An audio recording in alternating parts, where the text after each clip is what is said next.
A sombra de um rei assassinado, uma criança nasceu em uma ilha solitária, exilada antes mesmo de aprender a andar, fugitiva antes de aprender a falar.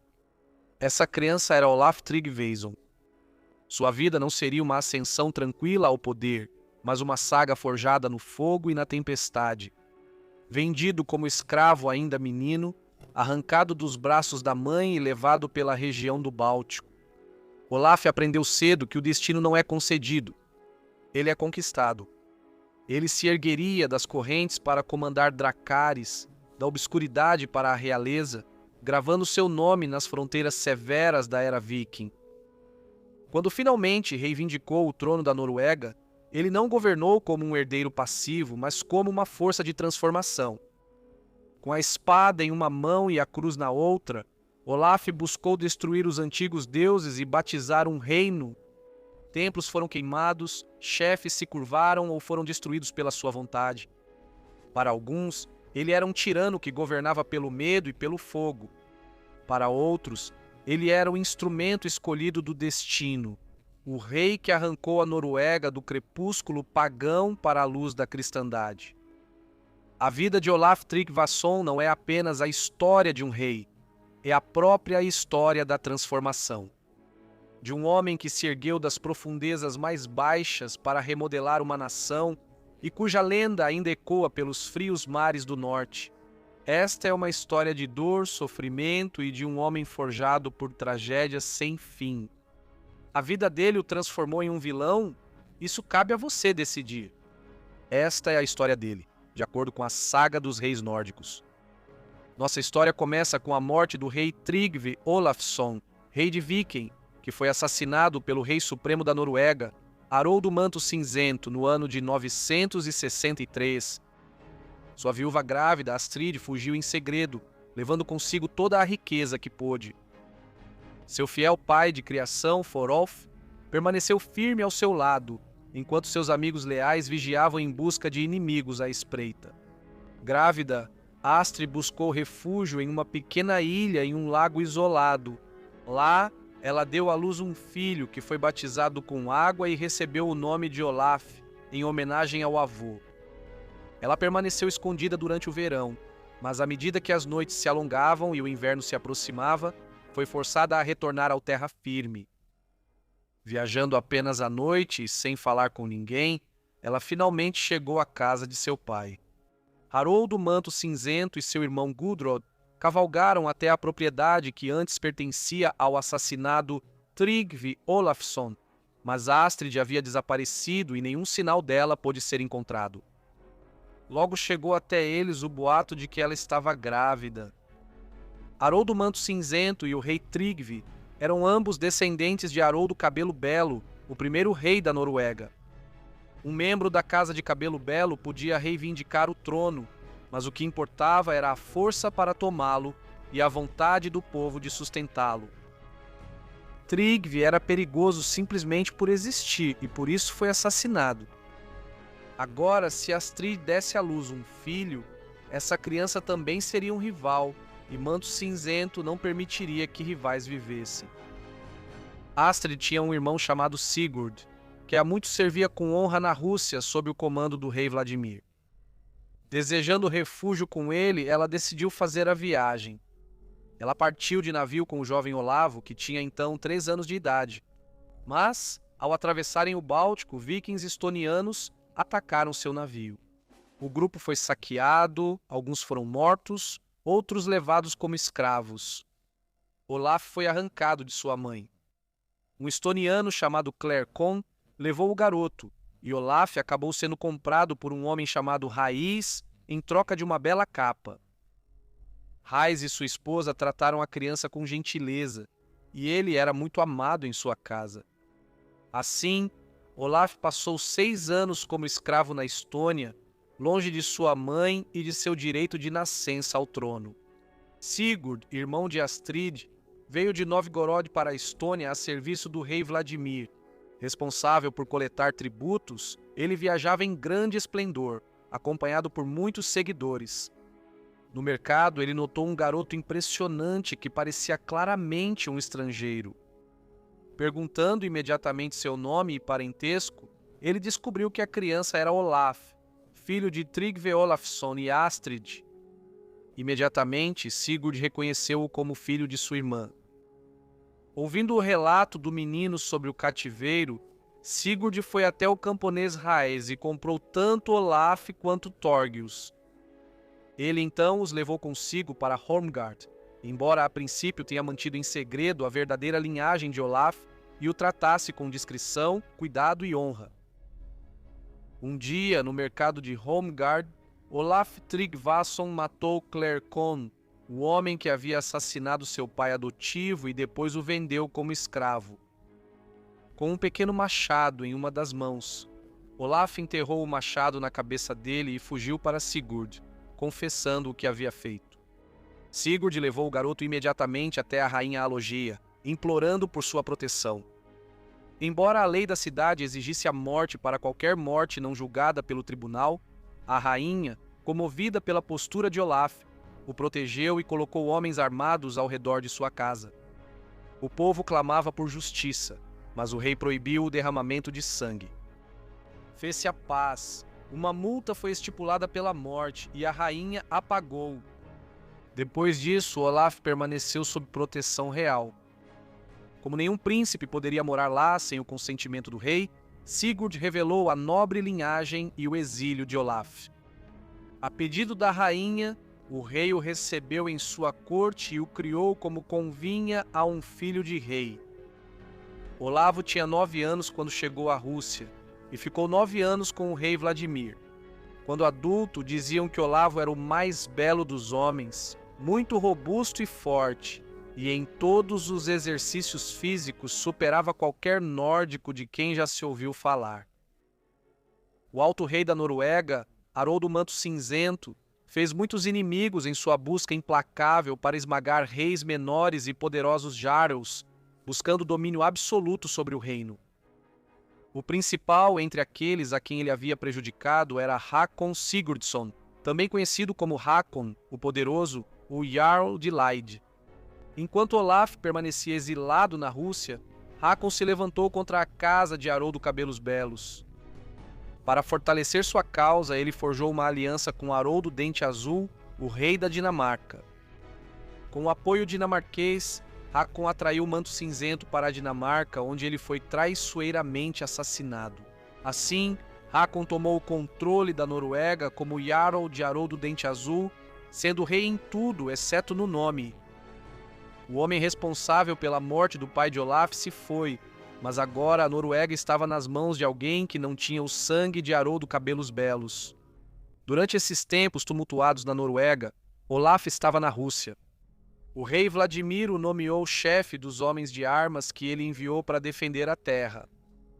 Olaf ganhou renome em muitas batalhas e provou ser um comandante destemido e afortunado. Com o pagamento que recebia do rei, Olaf mantinha uma forte companhia de guerreiros às suas próprias custas, recompensando-os generosamente e conquistando sua lealdade feroz. No entanto, o favor gera inveja.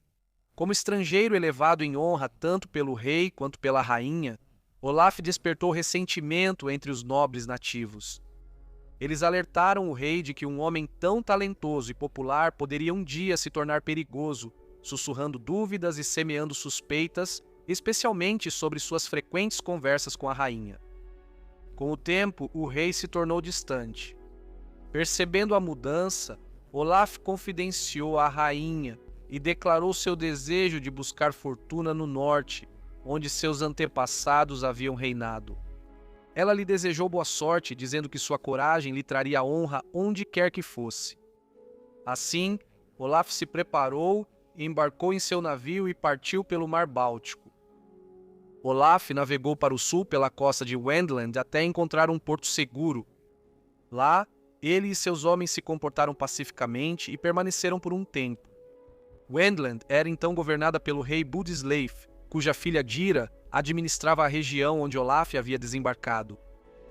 Ao ouvir sobre aqueles estrangeiros nobres, porém ordeiros, a rainha Gira, através de seu conselheiro, os convidou para passar o inverno sob sua proteção, já que a estação estava avançada e o clima era rigoroso. Olaf aceitou e no outono do ano 982 foi até a corte dela. Eles logo se afeiçoaram profundamente um ao outro. Naquele inverno, Olaf se casou com a rainha Gera e reinou ao lado dela sobre suas terras. Olaf teria cerca de 19 anos de idade. Olaf viveu 3 anos em Wendland antes que a tristeza atingisse sua família. A rainha Gira adoeceu gravemente. Apesar das esperanças, ela morreu devido à doença. A perda dela pesou tanto sobre Olaf que Wendland deixou de lhe trazer alegria depois disso. A tristeza agitava seu espírito inquieto. Ele reuniu navios de guerra, armou seus homens e voltou às rotas marítimas. Primeiro, ele atacou a Frísia, depois a Saxônia, e de lá avançou até Flandres, conquistando riqueza e renome pela espada. Uma vez carrancudo, cantou isto sobre as aventuras de Olaf. O machado largo de aço reluzente de Olaf deixou muitas refeições para o lobo tímido. Os corpos deformados dos saxões jaziam empilhados, presa dos cavalos da esposa bruxa. Ela cavalga à noite em poças de sangue, onde homens da Frísia ficaram durante o dia. Seus cavalos saciam a sede e voam para o campo onde jazem os flamengos. O amigo dos corvos com as vestes de Odin, Olaf, que sabe reprimir bem os inimigos, deixou carne flamenga para muitas refeições com seu machado largo de aço reluzente. Depois disso, Olaf Tryggvason navegou para a Inglaterra e devastou grande parte do litoral inglês. Ele avançou para o norte até Northumberland, depois virou-se para a Escócia, devastando suas costas. De lá, ele travou guerra nas Hébridas, depois navegou até a ilha de Man, onde lutou novamente. A Irlanda sentiu sua fúria, e depois Bretland, que ele devastou com fogo e espada junto com a terra de Cumberland. Por fim, pretendendo retornar à Inglaterra, ele chegou às Ilhas Scilly, bem ao oeste, no mar. 4 anos se passaram em guerras incessantes desde que ele deixou Wendland e voltou à vida de guerreiro do mar. Esta canção foi composta em sua homenagem. O jovem rei valente, que nunca recua, derrota os ingleses na Inglaterra. A morte se espalha por Northumberland através do machado de batalha e da ponta larga da lança. Ele cavalga pela Escócia com suas lanças, guiando seus homens para seus navios reluzentes. Alimentando os lobos por onde passavam, o jovem rei travava uma campanha sangrenta. Os valentes arqueiros nas ilhas mataram inimigos, que ficaram amontoados em pilhas. Os irlandeses fugiram ao ouvir o nome de Olavo, fugiram de um jovem rei em busca de fama. Na Bretlândia e em Cumberland, o povo não conseguiu resistir a ele. Espalhados pelos campos, seus corpos jaziam, presa de corvos e lobos uivantes. Enquanto estava nas Ilhas Scilly, Olaf soube de um eremita de quem se dizia que previa o que estava por vir. Curioso para testá-lo, Olaf primeiro enviou um guerreiro esplendidamente vestido para se passar por um rei. O vidente respondeu calmamente: "Tu não és o rei, mas sê fiel a ele", e não disse mais nada. Intrigado, Olaf foi pessoalmente e perguntou qual destino o aguardava. O eremita respondeu: "Tu serás um rei renomado e realizarás grandes feitos. Muitos virão à fé e ao batismo por teu intermédio. E como prova, quando voltares aos teus navios, traição se levantará contra ti. Uma batalha se seguirá, muitos dos teus homens cairão, e tu serás gravemente ferido e levado em um escudo até teu navio. Ainda assim, dentro de 7 dias tu estarás curado, e então receberás o batismo." Tudo aconteceu como foi predito. Uma motim estourou. Olaf ficou gravemente ferido e foi levado para seu navio, mas em 1 semana ele já estava recuperado. Convencido do dom divino do eremita, Olaf voltou e descobriu que foi o Deus cristão quem revelou tais mistérios. Comovido por essas palavras e pelos sinais que havia visto, Olaf recebeu o batismo e junto com ele seus seguidores. Ele permaneceu lá por um tempo, abraçando a fé e incorporando sacerdotes e homens instruídos ao seu séquito. Todos eles abandonariam os antigos costumes e seus deuses ancestrais. No outono do ano 988, Olavo navegou das ilhas Scilly para a Inglaterra. Como tanto ele quanto a terra agora eram cristãos, ele veio em paz. Naquela época foi convocada uma grande assembleia, onde todos os homens deveriam se reunir. Entre os presentes estava a rainha Guida, irmã de Olaf Curan, o rei de Dublin. Viúva de um poderoso conde inglês, ela agora governava as terras dele. Muitos pediam sua mão, especialmente um famoso guerreiro chamado Ælfwine, mas ela declarou que escolheria seu marido sozinha. A assembleia foi convocada para que ela pudesse fazer sua escolha. Ælfwine veio ricamente vestido, assim como muitos outros. Olaf ficou à parte com roupas rústicas de marinheiro. Quando Gyda passou entre os homens, seu olhar caiu sobre ele. Ela perguntou quem ele era. Ao saber de seu nascimento nobre e posição, Olaf conversou mais com ela, e logo chegaram a um acordo. Assim, Olaf e Gyda ficaram noivos. Ælfwine ficou muito irritada com a escolha de Gyda. Naqueles dias, era costume na Inglaterra resolver tais disputas por combate singular, e ele desafiou Olaf. Ficou acordado que cada homem deveria vir com 12 homens. Quando se encontraram, Olaf instruiu seus seguidores a agirem conforme suas ordens. Armado com um grande machado, ele atacou primeiro, arrancando a espada de Ælfwine de sua mão, e com o segundo golpe o derrubou no chão.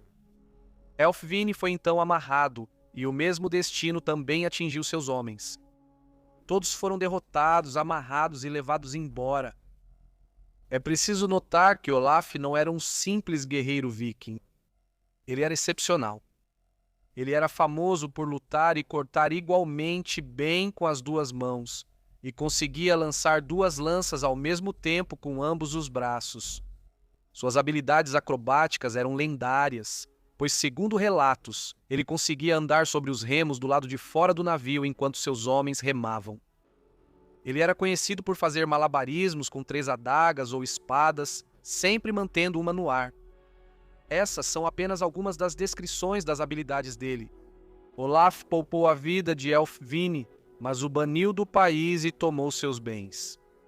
Assim, ele conquistou Gyda e a tomou por esposa, e depois disso viveu entre a Inglaterra e a Irlanda. Olaf Tryggvason não ficaria parado por muito tempo. Inquieto como o mar do norte que o trouxe, ele apontou suas proas para Essex e fez guerra contra os saxões. Pois embora ele tivesse se ajoelhado diante de Cristo, a velha herança de seu sangue, o chamado feroz para partir em incursões vikings, ainda ardia dentro dele. Esse choque de mundos e vontades seria imortalizado no antigo poema inglês, conhecido como A Batalha de Malden, onde coragem e catástrofe ficam lado a lado em versos solenes. Na época, a política real da Inglaterra em relação às incursões vikings era profundamente dividida. Alguns aconselhavam pagar tributo, terras, ouro e prata para comprar uma paz frágil. Outros defendiam que o invasor fosse enfrentado em batalha aberta. O poema deixa claro que Byrhtnoth, o governante de Essex e líder do exército saxão, manteve-se firme na segunda opção. Seus discursos transbordam patriotismo, conclamando seus homens à firmeza em vez da submissão. A frota viking subiu o rio Blackwater, então chamado de Panther, e Byrhtnoth convocou a milícia local. O poema começa com o Senhor ordenando a seus homens que se mantenham firmes e empunhem suas armas. Do outro lado da água, Olaf se dirigiu aos ingleses, oferecendo partir em paz se lhe pagassem tributo em ouro e armaduras. A resposta de Byrhtnoth foi firme como ferro. Nós vamos te pagar com pontas de lança e lâminas de espada. Quando a maré baixou, os guerreiros de Olaf avançaram pela ponte estreita. 3 ingleses, Wulfstan, Ylfir e Machus, defenderam a travessia com coragem, derrubando qualquer um que ousasse avançar. Ainda assim, o comandante viking pediu por campo aberto e uma batalha formal, e Byrhtnoth, num gesto ao mesmo tempo nobre, permitiu que o inimigo desembarcasse. Mas na hora da verdadeira batalha, a traição se enraizou, Um inglês chamado Godric fugiu do campo montado no próprio cavalo de Bertinotte. Seus irmãos o seguiram. Ao verem o corcel do senhor fugindo, muitos pensaram que seu líder os havia abandonado, e o pânico se espalhou. Os vikings, embora ensanguentados, romperam as fileiras saxãs e mataram Bertinotte onde ele estava. Após o massacre, seu corpo foi encontrado sem cabeça, mas sua espada de cabo dourado ainda estava ao seu lado, um sinal de que ele morreu como um guerreiro. Bertinotte foi imortalizado como um herói de lealdade inabalável, mas para a Inglaterra, a derrota foi dolorosa. O rei Ethelred, o despreparado rei da Inglaterra, logo enfrentaria Olaf. Ele seguiu o conselho do arcebispo de Cantuária e decidiu comprar a paz. 10.000 libras de prata romana, um resgate enorme equivalente a cerca de 3.300 quilos hoje, foram pagos à frota viking.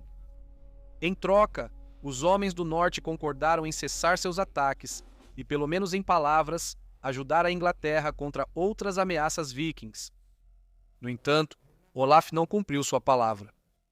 Inquieto por conquistas, ele se aliou ao formidável rei dinamarquês Sweyn Falkbeard, e juntos reuniram uma vasta armada, 94 navios, suas proas esculpidas como dragões, suas velas escurecendo o horizonte. O objetivo deles era nada menos do que saquear Londres, então o maior e mais rico centro comercial da Inglaterra. No ano de 994, a frota subiu o rio Tâmisa e caiu sobre a cidade com fúria. O ferro ressoou contra as antigas muralhas romanas, enquanto os vikings tentavam romper e lançar Londres em chamas. No entanto, os cidadãos e seus militares responderam com uma determinação inesperada. Das muralhas e das margens do rio, eles lutaram com uma coragem desesperada.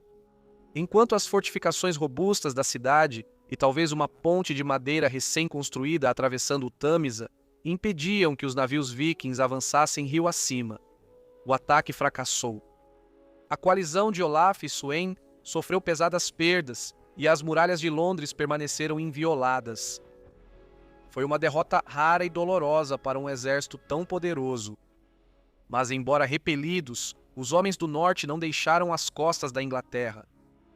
Deixando os navios de lado e montando a cavalo, eles atravessaram Essex, Kent, Sussex e Hampshire, devastando campos e vilarejos. A fumaça se erguia sobre o campo enquanto pilhagem, incêndios e massacres marcavam sua passagem. Contra um inimigo tão rápido e imprevisível, o rei Ethelredo, o despreparado, não encontrou uma resposta decisiva em batalha aberta. Guiado por seus conselheiros, o Witten, ele escolheu mais uma vez pagar-lhes tributo.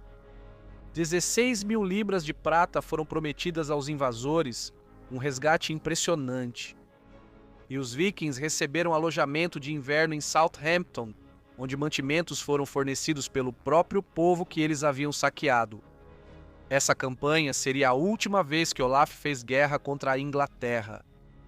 Tendo recebido sua prata e servido como padrinho em sua confirmação cristã, sob o patrocínio de Ethelred, ele deixou as águas inglesas e seguiu para Dublin, onde seu sogro governava. Enquanto isso, Hakon Sigurdsson, o governante da Noruega, começou a ouvir sussurros preocupantes. Marinheiros falavam de um homem muito a oeste, além do Mar do Norte, chamado Olaf, um homem que muitos já consideravam um rei. A partir desses rumores, o conde ficou desconfiado. Ele sabia que Tryggvi Olafsson tinha tido um filho chamado Olaf Tryggvason, uma criança que, após a morte do pai, foi levada para o leste, para a Rússia, e criada na corte do rei Vladimir.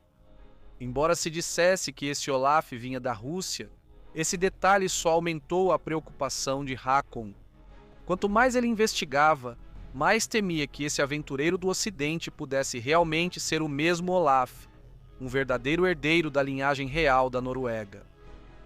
Determinado a descobrir a verdade, o conde confiou em seu amigo, Thorer Clacker, um viajante experiente que há muito navegava tanto como viking quanto como mercador, e que conhecia bem as terras do Ocidente. Hákon enviou Thorir através do Mar do Norte sob o disfarce de uma viagem comercial para Dublin, como muitos nórdicos costumavam fazer. No entanto, sua missão era secreta. Ele deveria descobrir quem era realmente esse Olaf.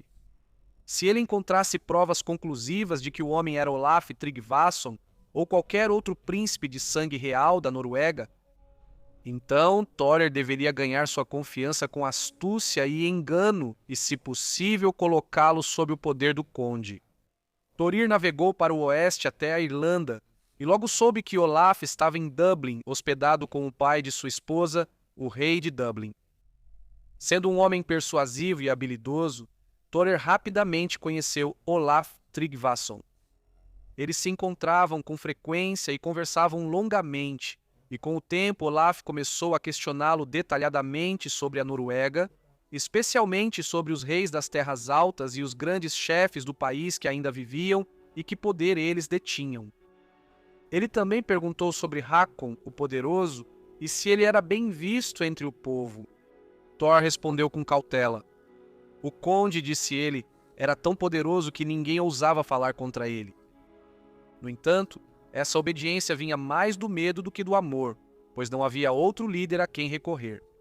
Ainda assim, acrescentou ele, muitos homens corajosos, até mesmo distritos inteiros, prefeririam ver um rei descendente de Haroldo Cabelo Belo governar a Noruega.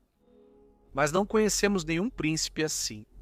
E todas as tentativas contra o conde Hákon até agora se mostraram em vão. O conde Hákon derrotou um grande exército aliado. O rei, Haroldo Dente Azul, trouxe toda a força da Dinamarca e dos Jomsvikings para a Noruega, e Hákon, com a ajuda dos antigos deuses, os derrotou. Ele foi realmente um grande homem. Enquanto continuavam suas conversas, Olaf finalmente revelou seu verdadeiro nome e linhagem. Ele não era outro senão Olaf Tryggvason, herdeiro dos antigos reis da Noruega. Ele perguntou francamente a Thorir se os grandes homens da Noruega o aceitariam como rei, caso viesse reivindicar seu direito de nascimento. Thorir apoiou a iniciativa com entusiasmo, elogiando a coragem e as habilidades de Olaf e o encorajando a tomar posse da herança de seus antepassados. A determinação de Olaf se fortaleceu e ele decidiu partir para a Noruega. Thorir, ao que parecia, havia mudado de lado e traído seu amigo Hákon. Com 5 navios e Thorir ao seu lado, Olaf partiu, primeiro para as Hébridas e depois para as Órcades. Lá encontraram o conde Sigurd das Órcades. Após poucas palavras, Olaf exigiu que Sigurd aceitasse o batismo e que todo o seu povo fizesse o mesmo ou enfrentasse a morte imediata. Ele declarou que devastaria as ilhas com fogo e espada se o cristianismo fosse recusado. Isso era apenas um presságio do que aconteceria a uma Noruega profundamente pagã, sob o domínio de Olaf. O conde Hákon Sigurd estava festejando em seu salão quando recebeu a notícia sobre um homem chamado Orm, cuja esposa Gudrun era conhecida como a mulher mais bela de toda a Noruega. Hákon, há muito infame por seu comportamento mulherengo, dizia-se que desejava a companhia de mulheres além de qualquer medida. Frequentemente convocava as filhas e esposas de nobres para seu lado, apenas para dispensá-las novamente após poucas semanas. Inflamado pelo desejo, ele enviou escravos até Orm com a ordem de que Gudrun fosse trazida até ele imediatamente. Orm recusou e, convocando seus vizinhos, não permitiria que sua casa fosse desonrada. A indignação se espalhou pelo campo. Como seu governante podia envergonhar tão descaradamente seu próprio súdito, exigindo a esposa de um homem como se ela fosse um tributo? Os homens da Noruega se levantaram furiosos e marcharam até o salão do conde. Hákon fugiu com apenas um punhado de homens. Os rebeldes acreditavam que ele havia escapado para seus navios sob o comando de seu filho Erland e bloquearam as estradas para cortar sua fuga. Quando a noite caiu, o conde dispensou seus seguidores e escapou apenas com seu fiel escravo Kark, pensando que 2 homens poderiam passar despercebidos onde um grupo não passaria. Eles se esconderam primeiro em uma caverna, onde Kark teve sonhos perturbadores prevendo a desgraça de seu mestre. Em crescente desespero, Hakon buscou refúgio em uma fazenda isolada. Lá, sob o assoalho de um chiqueiro, Kark cavou um buraco onde eles poderiam se esconder. Enquanto o conde deposto seguia escondido na imundície, as notícias chegavam como tempestades se formando. Olaf Tryggvason havia entrado na Noruega. Hakon e Kark se esconderam no buraco que foi coberto com madeira, terra e esterco, passando porcos por cima para disfarçar o local. Lá, sob sujeira e pedra, o governante deposto da Noruega jazia na escuridão, enquanto seus inimigos se aproximavam. Olaf Tryggvason logo soube que os homens da Noruega haviam se levantado contra Hakon Sigurdsson, forçando-o a fugir e dispersando seus seguidores. Os grandes chefes e guerreiros do reino se juntaram a Olaf e juraram lealdade a ele. Assim, a linhagem de Harald Cabelos Belos foi restaurada e Olaf foi aclamado como rei. Sua primeira ordem foi clara: o conde precisava ser encontrado. Grupos de busca vasculharam o interior até que chegou a notícia de que Thora, uma das amigas mais próximas de Hakon, possuía uma fazenda onde ele poderia estar escondido. Os homens do rei revistaram a casa do telhado à lareira, mas não encontraram nenhum sinal dele. Então Olaf convocou uma reunião no pátio, ficando em cima de uma grande pedra ao lado do chiqueiro. Ele se dirigiu ao povo e prometeu grandes recompensas e alta honra ao homem que matasse o conde. Debaixo daquela mesma pedra, escondidos em um buraco sob o chão do chiqueiro, Hakon e seu escravo Kark ouviram cada palavra. A noite toda eles ficaram acordados, cada um desconfiado do outro. Perto do amanhecer, o conde finalmente caiu em um sono agitado. Seu descanso foi tão agitado que ele encolheu os membros, levantou a cabeça como se fosse se levantar e soltou um grito terrível. Kark, tomado pelo terror e talvez tentado pela promessa do rei, puxou uma faca do cinto. Ele enfiou a faca na garganta do conde e cortou de lado, matando-o ali mesmo na escuridão. Kark então decepou a cabeça de Hakon. Ele colocou o troféu macabro diante do rei Olaf, contando tudo o que havia acontecido, mas Olaf não recompensou tal traição. O escravo foi levado imediatamente e decapitado, e assim terminou a vida do conde Hakon, não em batalha, mas em medo e traição, sob o chão de uma pocilga. O conde Erik, filho de Hakon, seu irmão Sven e seus irmãos e parentes fugiram do país e foram para o leste, para a Suécia, até o rei Olaf, o sueco, que os recebeu muito bem. Agora que Olaf Tryggvason havia assumido o trono da Noruega, declarou sem hesitação que o cristianismo deveria ser proclamado em todo o seu reino. Ele jurou que veria toda a Noruega se tornar cristã ou morreria tentando. Imediatamente o rei tornou sua vontade conhecida. Ele incentivou o povo a aceitar a nova fé e, entre aqueles que já lhe haviam jurado lealdade, os homens mais poderosos nas assembleias, sua mensagem foi recebida com aprovação. Ao verem os chefes se submeterem ao batismo, muitos outros seguiram, e assim o povo de Viken entrou para a fé cristã. Olavo então viajou para o norte através de Vikan, convocando cada distrito a aceitar o cristianismo. Quando a persuasão falhava, ele governava com firmeza e determinação. Alguns que resistiram foram mortos, outros mutilados, e alguns até mesmo foram expulsos para o exílio. Pela força de vontade, tanto quanto pela pregação, ele avançou até que todas as terras que um dia foram governadas por seu pai, o rei Tryggvi, fossem trazidas sob a cruz. E assim, no ano de 997, toda a região de Vikan se tornou uma terra cristã, moldada pela determinação de ferro de seu novo rei. Ele viajou de distrito em distrito, passando por Vikan, pelos fiordes ocidentais, indo ao norte em direção a Trondelag e Halogaland, convocando assembleias, destruindo ídolos pagãos e construindo igrejas onde antes existiam templos. Os chefes recebiam uma escolha dura, batismo ou ruína. Alguns se curvaram de boa vontade, movidos por convicção ou lealdade. Outros cederam diante das ameaças do rei de morte, mutilação ou exílio. O antigo culto a Odin e Thor deu lugar, muitas vezes de forma dolorosa, a Cristo. Assim, em poucos anos brutais, Olaf tentou fazer o que gerações não fizeram: forjar um reino sob Deus, selando o destino da Noruega.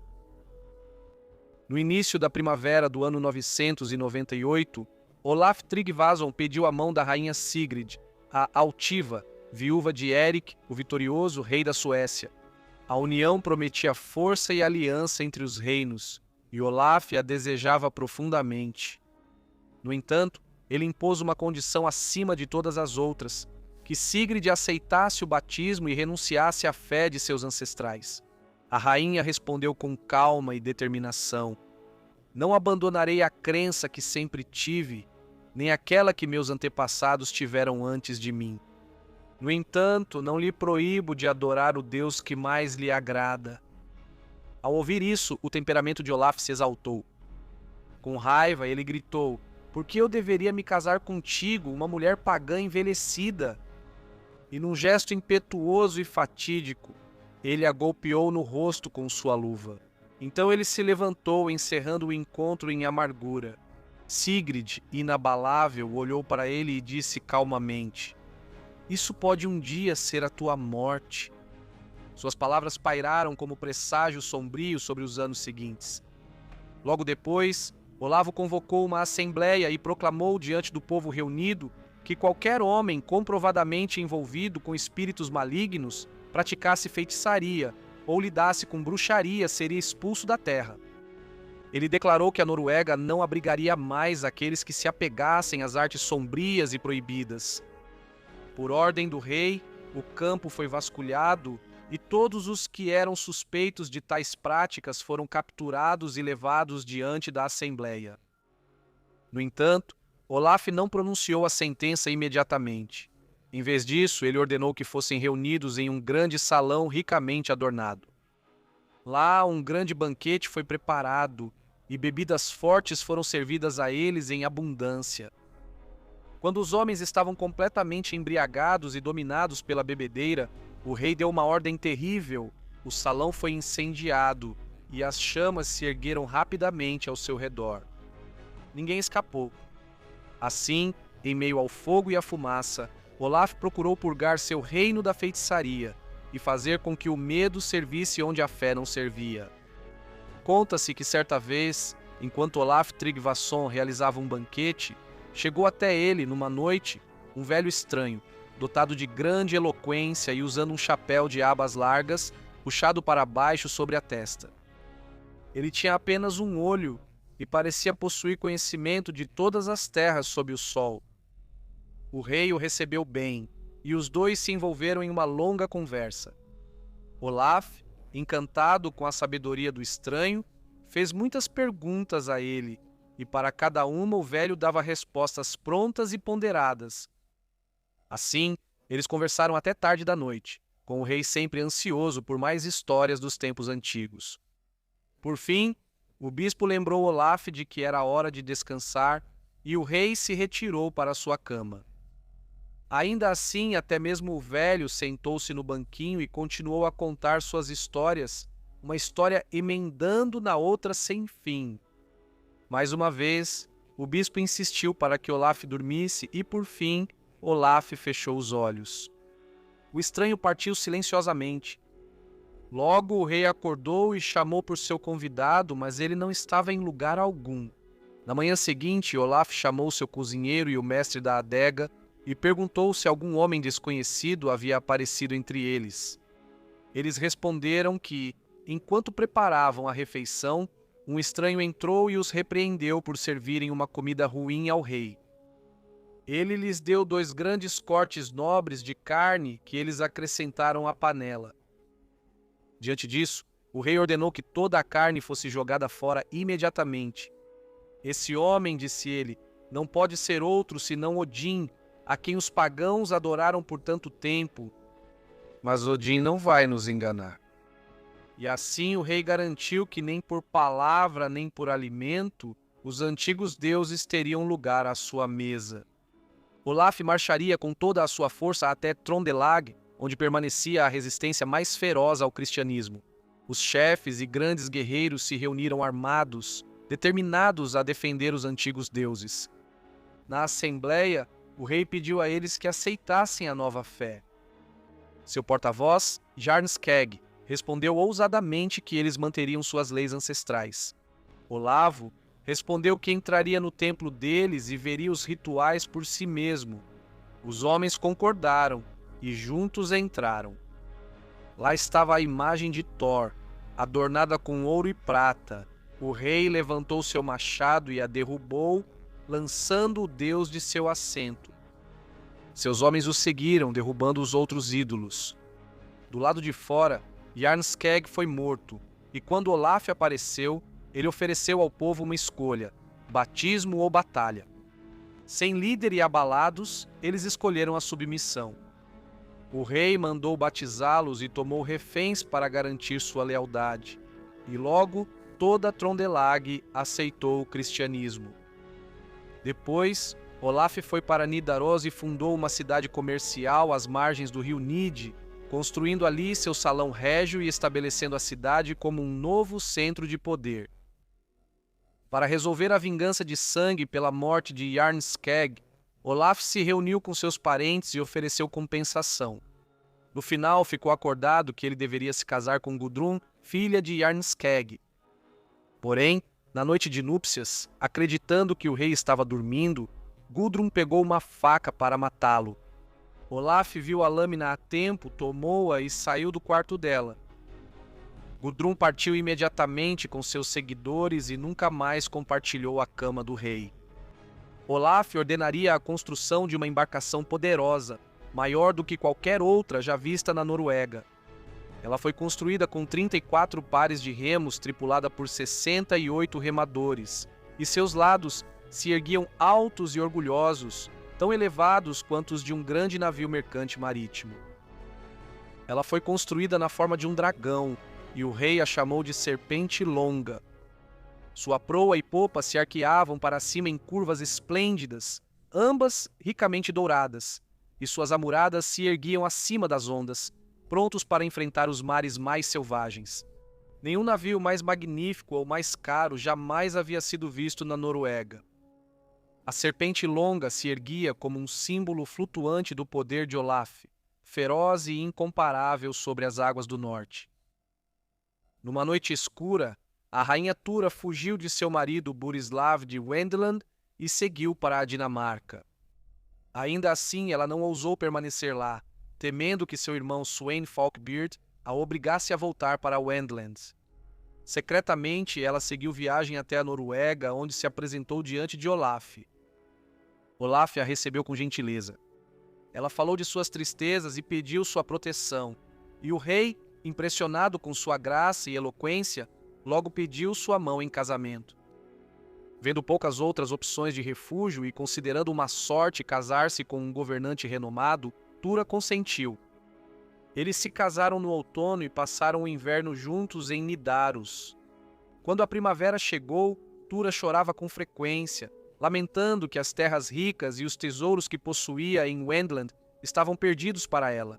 Com palavras gentis, ela incentivou Olaf a recuperar suas propriedades, dizendo que o rei Burisli não lhe recusaria isso. Seus conselheiros alertaram contra tal empreitada, mas Tura persistiu. Um dia, Olaf trouxe muitos presentes para ela, mas ela os rejeitou, dizendo que seu pai Harold, Lutu, havia dado presentes mais valiosos para sua mãe e não teve medo de zarpar e reivindicar o que era seu. Ela repreendeu Olaf, acusando-o de não ter coragem para enfrentar a Dinamarca e seu irmão, o rei Sweyn Forkbeard. Ao ouvir isso, o rei levantou-se furioso e, jurando em voz alta, declarou que nunca temeu o rei Sweyn e que, se eles se encontrassem, seria Sweyn quem cederia.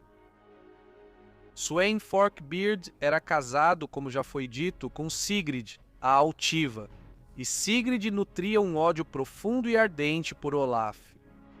A origem foi um encontro anterior entre eles. Quando Olaf desistiu de cortejá-la e lhe deu um tapa no rosto, a ofensa nunca saiu da memória dela.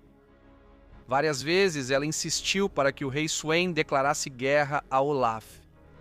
Ela lembrava ao rei Sweyn que Olaf havia se casado com sua irmã Tura sem o seu consentimento, uma afronta, segundo ela, que nenhum rei anterior teria suportado. Com tais palavras, ela atiçou o orgulho dele e fortaleceu sua determinação, até que finalmente Sweyn decidiu pela batalha. No início da primavera, o rei dinamarquês enviou mensageiros ao rei sueco e ao conde Erik, filho do antigo governante da Noruega, Hakon Sigurdsson.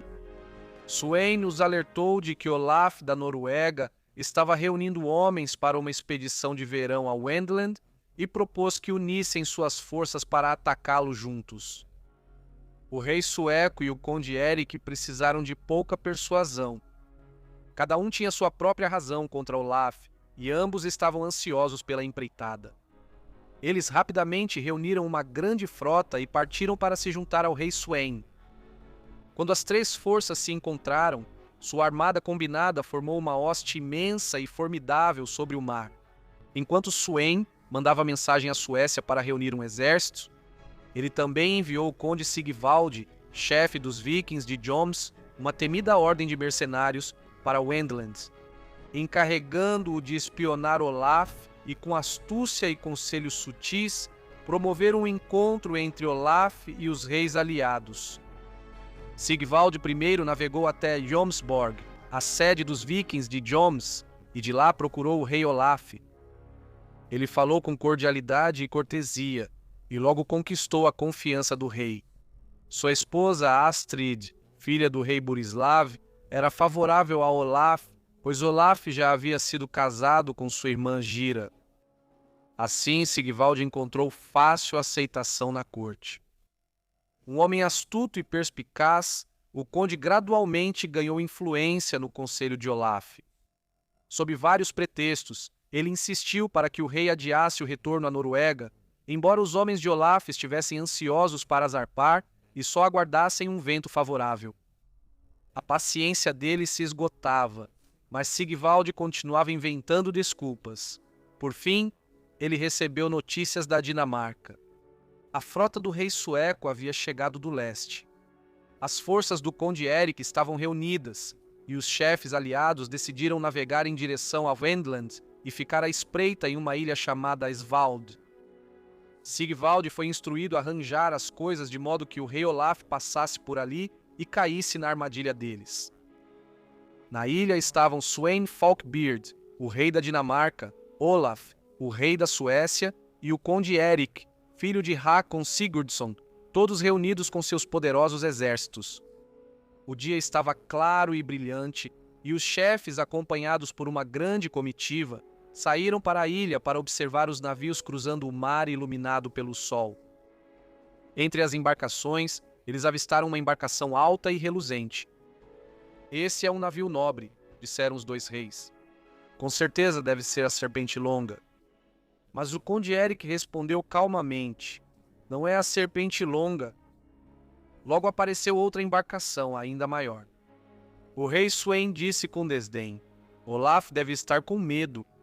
Ele não ousa navegar com a cabeça de dragão na proa."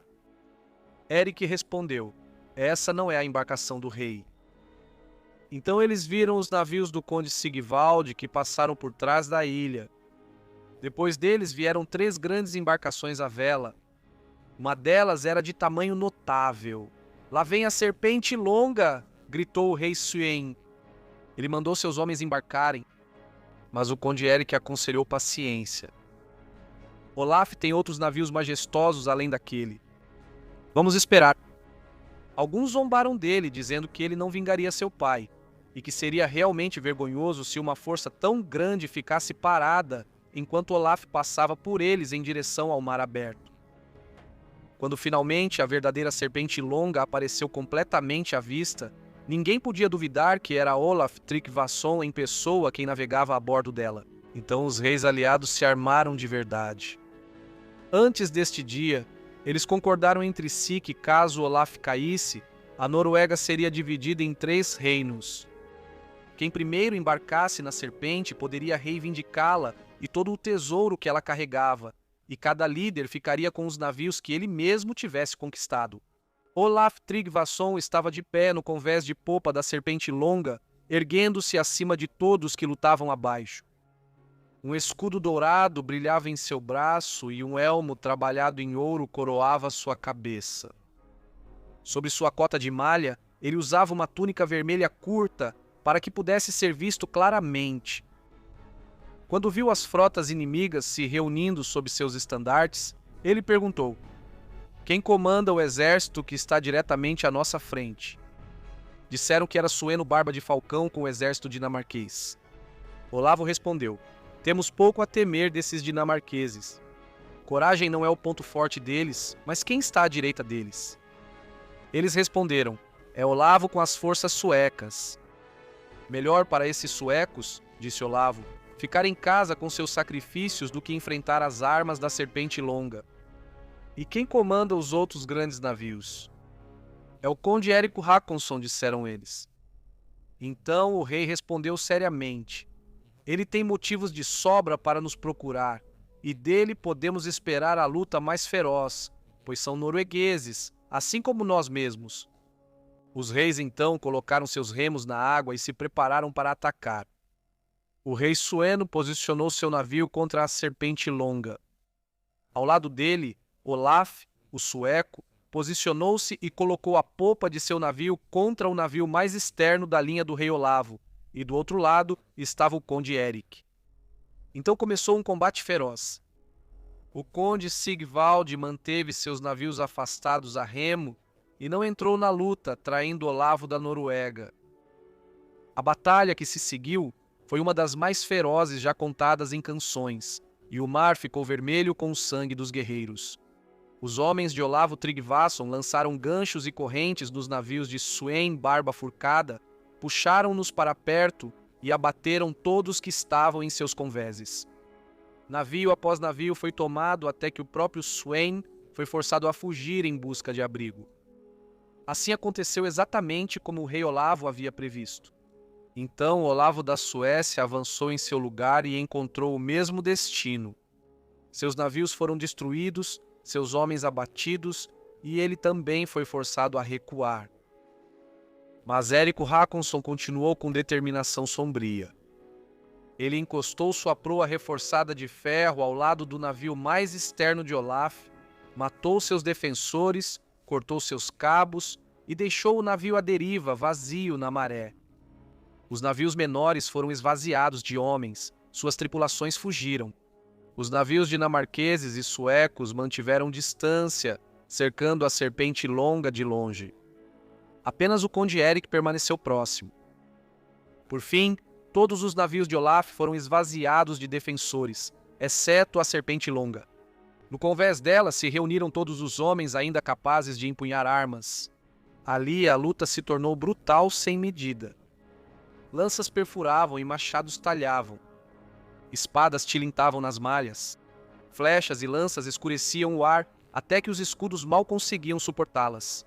Durante todo o tempo, o rei Olaf permanecia no alto da passarela, combatendo sem cessar, ora com o arco, ora com a lança, e muitas vezes lançando duas lanças ao mesmo tempo.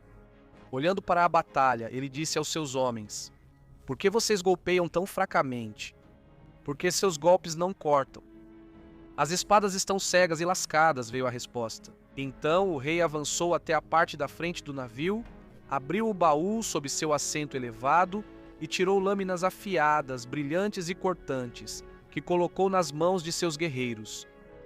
Porém, ao estender a mão, viram sangue escorrendo sob sua luva de aço, sem saber onde ele se feriu.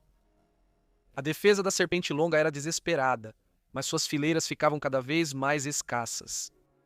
Quando o conde Eric viu como eram poucos os que restavam junto ao mastro, decidiu abordar. Com 4 homens, ele saltou sobre a serpente e um combate terrível se iniciou. Eric teve que recuar para seu navio. Alguns companheiros estavam mortos, outros feridos. Mesmo assim, ele voltou repetidas vezes até que os convéses da serpente estivessem cheios de homens caídos. Os guerreiros de Eric invadiram de todos os cantos, enquanto aqueles que ainda podiam lutar se reuniram ao redor de seu rei para uma última resistência. O fim chegou rapidamente. Em desvantagem e cercados, os bravos defensores caíram um a um. Então, quando Olaf Tryggvason viu que tudo estava perdido e que o fim realmente havia chegado, ele saltou da serpente longa para o mar. Imediatamente espalhou-se entre os homens o boato de que o rei havia tirado sua cota de malha sob as ondas e nadado para longe, mergulhando sob os navios inimigos, e assim, por alguma sorte maravilhosa, conseguiu escapar para Wentland. Nos anos que se seguiram, muitas histórias foram contadas sobre as andanças secretas do rei Olaf e suas estranhas aventuras em terras distantes. Essas histórias podem ter sido influenciadas pela esperança ou desejo. Isso é certo. Olaf Tryggvason nunca mais foi visto no reino da Noruega. Uma canção foi cantada sobre sua derrota. Olaf está vivo ou está morto? Ele alimentou os corvos famintos? Eu mal sei o que devo dizer, pois muitos contam a história de maneiras diferentes. Isso eu posso dizer, sem medo de faltar com a verdade, que ele foi gravemente ferido, tão ferido nessa luta sangrenta que mal conseguiu sair com vida. A testemunha que relata isso sobre Tryggvason, nosso valente rei, já serviu ao rei, e deve dizer a verdade, pois Olaf odiava mentiras como o diabo. Se Olaf escapou desse confronto de espadas, temo que um destino pior tenha acontecido ao nosso rei do que as pessoas imaginam. Mas quem pode saber? Pois ele estava cercado pelo inimigo. Do extremo leste há rumores de que o rei Sor foi ferido ao salvar uma vida. Sua morte tão certa me deixa sem preocupação com rumores vazios no ar. Nunca foi a vontade do destino que Olaf escapasse com vida de situação tão perigosa. Essa verdade pode entristecer. As pessoas logo acreditam naquilo que desejam.